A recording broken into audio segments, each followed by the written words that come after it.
it all went viral on video, an incident that happened August 30th right here at Lancaster High School involving, as you mentioned, that school resource officer and a 16-year-old student. Obviously, in the video, it shows a violent altercation because of the fact that, according to law enforcement, that the student was resisting detention. But clearly, there's two sides to the story, and today we have some activists, concerned parents, as well as students out here to talk about what they see on campus and what needs to be done about this. Let me bring in the sophomore, Jared Ward, who could tell us a little bit about the climate here on campus. You say there's fights all the time, even students with weapons here. How safe do you feel, and what do you think is the solution?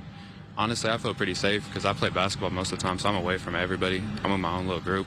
But, I mean, like metal detectors like we were talking about before, so like check the bags and stuff to make sure there ain't no guns or like knives or anything like that.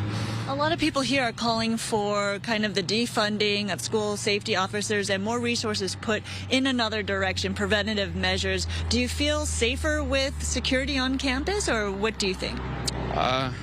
No, not really. I mean, it doesn't really change me. Like I said, I'm in my own little area most of the time, so not really, no. And what do you think? Do you think there should be security on campus, or do you feel like it should be redirected? I feel security should be on campus, but security shouldn't be allowed to do that, or sheriffs. They should just be trained more to not do that, especially to a young girl, a 16-year-old girl who's a minor and a female.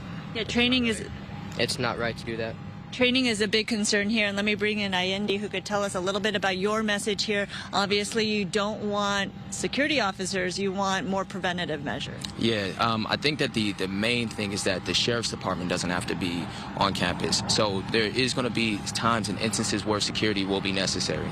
Or what we're saying is that for a contract that exceeds over $1.5 million to be allocated towards a school, and where those funds can be redirected in ways that are preventative rather than reactionary, that can create a much safer environment for students as they come and leave campuses, and that those treatments should be looking more like how our security looks in our homes, how it can be led by love, how it can be led by respect, how it can be led by sound leadership, instead of having officers who must leave with a badge or a gun or that sort of threatening authoritative figure that they know no familiarity with outside of the policing systems or jail.